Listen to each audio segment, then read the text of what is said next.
Bonjour, bonsoir. Maman Sarah, ici à Que dit la Bible. Nous sommes revenus pour nous entretenir. Aujourd'hui, je voudrais simplement encourager un frère, une sœur et rappeler à tous ceux qui sont avec nous ici que le but de ce que nous faisons, c'est simplement d'aider les chrétiens à se rappeler, aider les chrétiens à se souvenir que le Seigneur Jésus, qui est notre Seigneur, qui est notre Dieu, qui est notre tout, revient très bientôt. Et comme il revient bientôt, nous avons le devoir de nous apprêter. Le Seigneur a dit aux disciples, je m'en vais, évidemment dans Jean, il dit, je m'en vais vous préparer une place, et quand je vous aurai préparé la place, je reviendrai vous prendre, afin que là où je suis, vous y soyez aussi. Quand on lit ce passage-là, ça sonne un peu très simple. Être pris par le Seigneur, que le Seigneur vienne nous chercher. C'est comme si c'était quelque chose de très simple. Le Seigneur est parti et puis un jour il va revenir.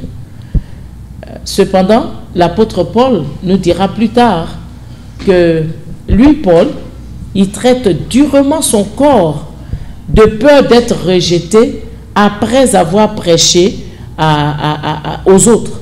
Donc, après avoir dit aux autres d'accepter Christ, après les avoir convaincus par la puissance du Saint-Esprit que Jésus est Seigneur et qu'ils doivent être sauvés pour aller au ciel, pour échapper au jugement dernier et à la damnation éternelle, Paul a peur que lui-même soit rejeté par le Seigneur pour n'avoir pas vécu ce qu'il a prêché.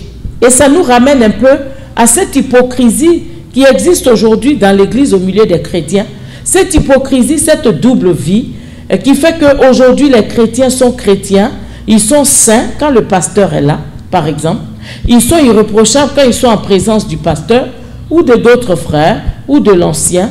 Mais une fois qu'ils sont seuls, ils se reconvertissent en des païens patentés, dont on est étonné si jamais le Seigneur nous montrait leur vie.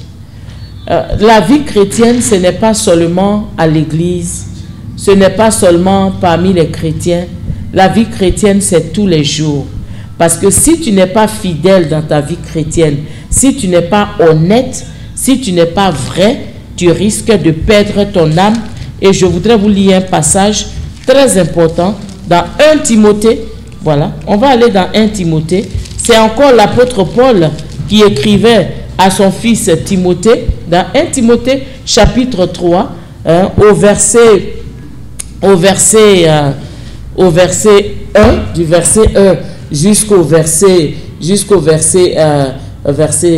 13 par là.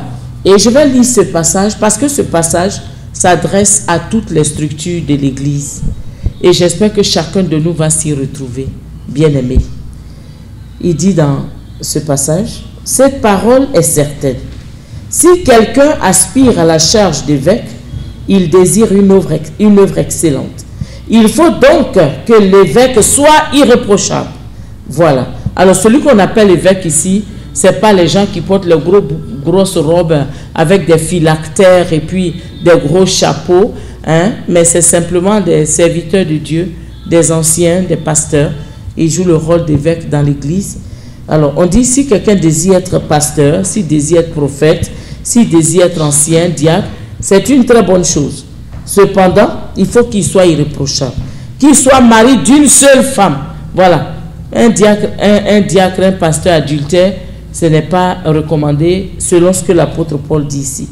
Qu'il soit réglé dans sa conduite, c'est-à-dire il doit avoir une conduite intègre, une conduite normale, une conduite qui reflète la parole de Dieu qu'il prêche, et non pas une conduite bizarre où on le trouve dans des choses non recommandées. Il faut qu'il ne soit pas adonné au vin, voilà, ni violent. Il ne faut pas qu'il soit violent, il ne faut pas qu'il passe son temps à boire.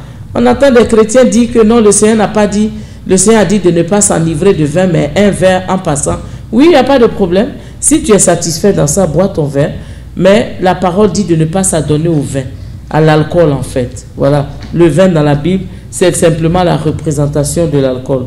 Alors tu te saoules, comme on dit en français, tu te saoules la gueule le samedi, et puis le dimanche, tu parles en langue. Waouh, ta bouche elle est forte, hein? Ta bouche, tantôt, elle sent le vin, tantôt, elle parle en langue. Tu es un chrétien exceptionnel, tantôt, tu parles sous l'effet de l'alcool parce que tu es saoulé, tu dis n'importe quoi, et puis après ça, un coup, tu commences à prophétiser et tu dis des choses excellentes. D'après toi, Saint-Esprit est en train de t'utiliser. Bien-aimés, faisons un peu attention pour ne pas que le diable nous trompe et qu'il nous conduise à la perdition.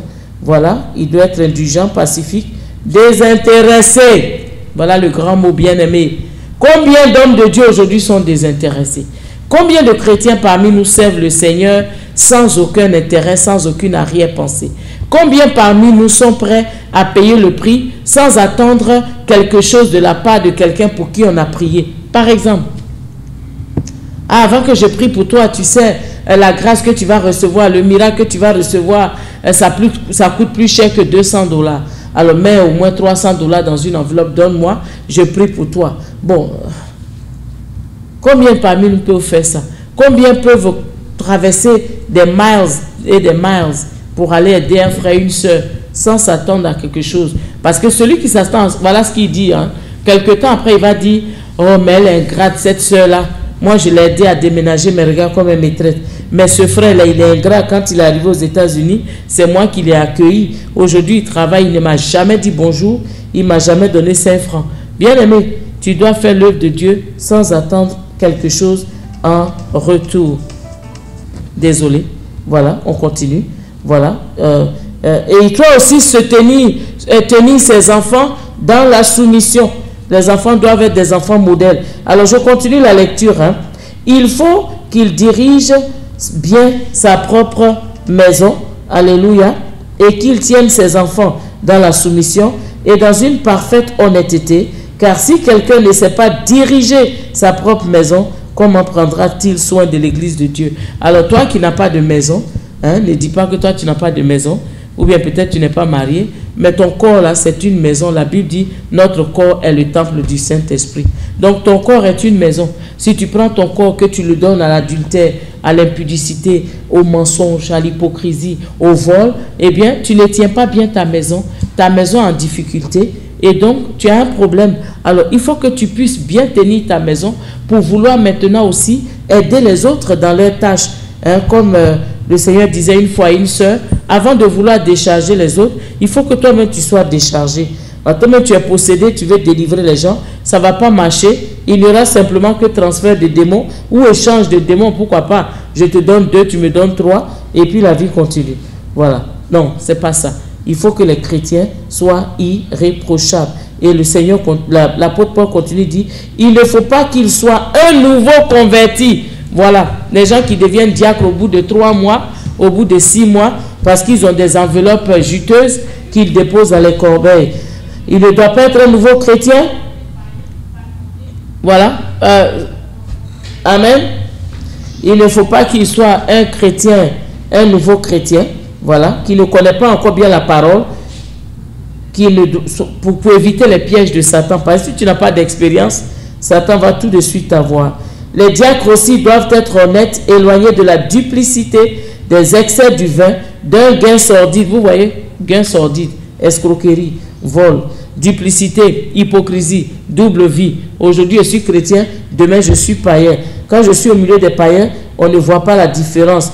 Qu'on les éprouve d'abord et qu'ils exercent ensuite leur ministère, s'ils sont sans reproche.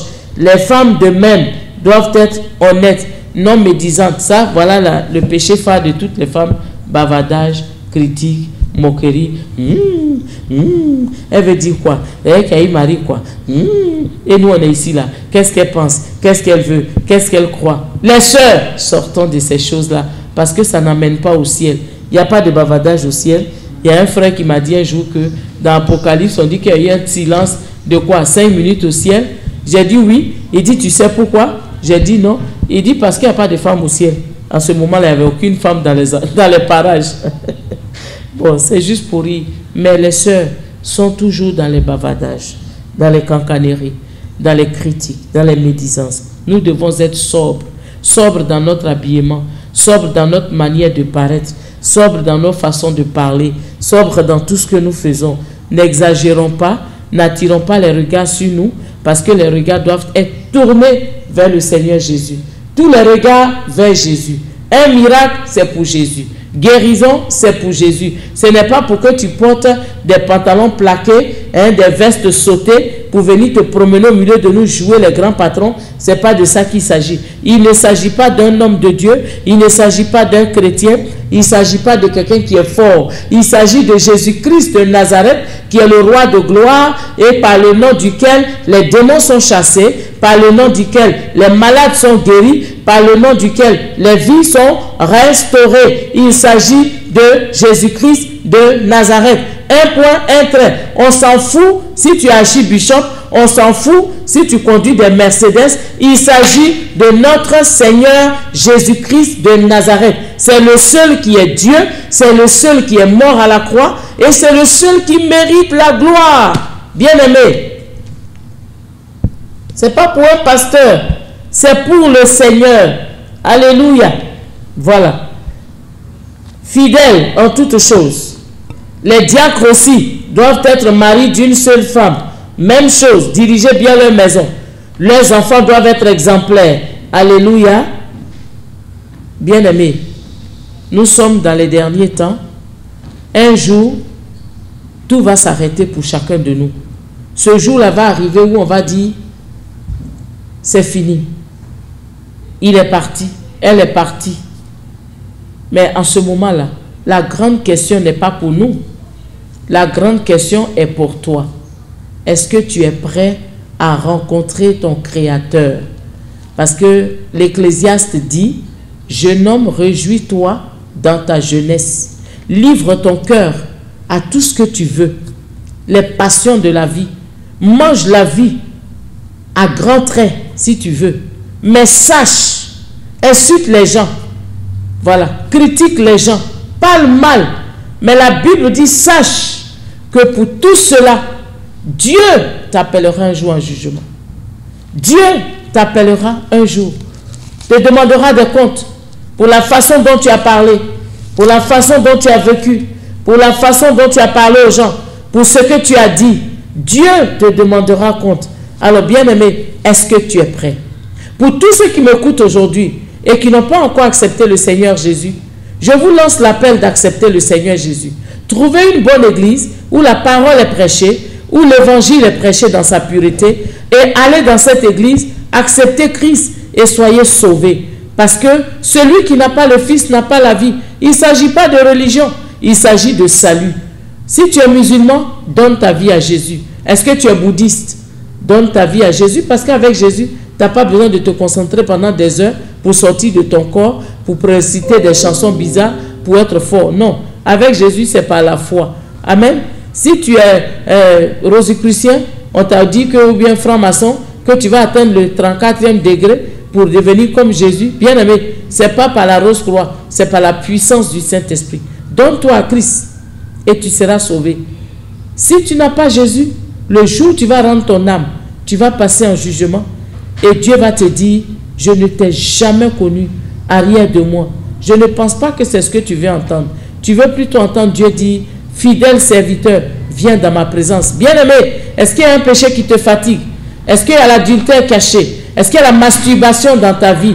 Toi qui m'écoutes, jeune homme, tu n'es pas marié, mais tu aimes te masturber. Il faut te confesser et chercher la délivrance. Est-ce que tu te caches la nuit, jeune fille, pour aller te prostituer parce que tu penses que c'est par là que tu auras l'argent pour vivre? Hein, maman, est-ce que tu es rancunière? Depuis 20 ans, ce que ton mari t'a fait, tu n'as pas encore laissé. Ou bien le vieux, après le travail, tu te promènes partout dehors pour enceinter les femmes. Repentez-vous, bien-aimés. Parce que nous ne savons ni l'heure, ni le jour de notre mort. La mort peut frapper à tout moment. Mais est-ce que tu es prêt à rencontrer ce grand Dieu redoutable qui est bon pour toi aujourd'hui parce que tu es encore sur la terre? Alléluia. Il a réservé à l'homme de mourir une seule fois. Peut-être que tu vas mourir dans les heures qui arrivent. Je ne le souhaite pas. Peut-être que tu vas mourir dans 100 ans. Mais quel que soit le cas de figure, un jour, ton âme va partir. Et quand ton âme sortira, ton corps sera sans vie, mais ton âme sera plus vivante que jamais et elle va paraître en jugement devant Dieu. Est-ce que tu es prêt, bien-aimé? toi qui m'écoutes, est-ce que tu es prêt à retrouver Jésus? Est-ce que tu penses que tu vas aller au ciel? Chrétien, tu veux aller au ciel, tu ne veux pas payer le prix? Il faut payer le prix. Tu veux aller au ciel, tu ne veux pas prier. Mais au ciel, c'est ce qu'on va faire. Adorer le Seigneur. Tu veux aller au ciel, mais tu ne veux pas te consacrer. Ça ne peut pas marcher. Hein, jolie fille, toi tu es belle. Tu penses que ton corps doit être admiré. Tu vas gonfler les parties de ton corps pour séduire les hommes. Tu penses que tu vas entrer au ciel? Est-ce que tu travailles pour Jésus? Quel est le but de toutes ces choses? Est-ce que c'est pour gagner des âmes ou bien pour séduire les gens et pour perdre ta vie toi-même? À quoi servirait-il à un homme de gagner le monde entier s'il perd son âme, dit Jésus? À quoi cela va-t-il te profiter si tu perds ton âme aujourd'hui, mais que tu as gagné tous les honneurs de ce monde? Bien-aimé, zéro. Ça ne va servir à rien. Tu mourras, tu perdras ton âme, parce que la Bible dit que c'est l'âme qui pêche, qui meurt. C'est l'âme qui pêche, qui périt. Quelqu'un d'autre ne mourra pas à ta place. Ton pasteur n'ira pas avec toi. Ton papa ne va pas t'accompagner. Ah, tu peux dire à Jésus, non, c'est parce que mon père m'a obligé à me prosterner devant les comiens. Ah, ma famille m'a obligé à être consacré à la déesse de la famille. Non, mon papa m'a menacé que si je ne suis pas musulman, il va me tuer. Et voilà pourquoi j'ai fait cette religion. Le Seigneur te dira, c'est trop tard, parce que je t'ai donné l'opportunité, mais tu m'as rejeté. Tu n'as pas voulu entendre la parole de la vérité. Tu n'as pas voulu savoir qu'il y a un enfer qui existe, que si tu meurs sans Jésus, c'est là-bas que tu vas aller. Il n'y a pas trois endroits. C'est le ciel ou l'enfer. En islam, on parle de l'enfer. Dans l'église catholique, on parle de l'enfer. Le protestantisme parle de l'enfer. Donc nous tous, nous savons que l'enfer existe. Le fait qu'on n'en parle pas souvent dans les églises aussi, ça ne veut pas dire que c'est faux. Bien-aimé, donne ta vie à Jésus. S'il te plaît, moi je te supplie, comme ta soeur, donne ta vie à Jésus. Donne ta vie à Jésus. Il n'y a rien dans tout ça là. Les boîtes de nuit, les maquis, les balades, la gloire de ce monde. Tu vas aller signer un pacte pour devenir un grand célèbre, une célébrité, ou bien un grand chanteur, un grand danseur, ou bien pour que les gens te reconnaissent dans ce que tu fais. Un jour, quand tu vas mourir, tout ça, ça va rester ici. S'il te plaît, accepte Jésus. Voici ce que le Seigneur dit. Dans Apocalypse 22, alléluia, au verset 20.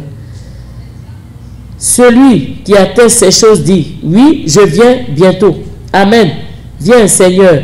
Que la grâce de notre Seigneur Jésus-Christ soit avec vous tous. Alléluia. Voilà. Que le Seigneur revient bientôt, mais il dit ceci dans le verset, à partir du verset 13, un peu plus haut. Je suis l'alpha et l'oméga, le premier et le dernier, le commencement et la fin. Alléluia. Heureux ceux qui observent ces commandements, voilà, afin d'avoir droit à l'arbre de vie et d'entrer par les portes dans la ville. Dehors les chiens, les enchanteurs, les impudiques, les meurtriers, les idolâtres et quiconque aime et pratique le mensonge. Moi, Jésus, j'ai envoyé mon ange pour vous attester ces choses dans les églises. Je suis la postérité de David, l'étoile brillante du matin. Bien-aimés, que le Seigneur vous bénisse dans vos maisons, que le sang de Jésus soit notre barrière, que le feu de Dieu entoure nos maisons, que la puissance du Saint-Esprit nous accompagne dans la révélation, afin que nous soyons prudents comme des serpents, mais que nous restions doux comme des colombes, jusqu'à ce qu'on se retrouve la prochaine fois encore à Que dit la Bible. Nous vous disons bonne journée chez vous, bonne soirée chez vous, que le Seigneur vous bénisse. À bientôt, bye bye.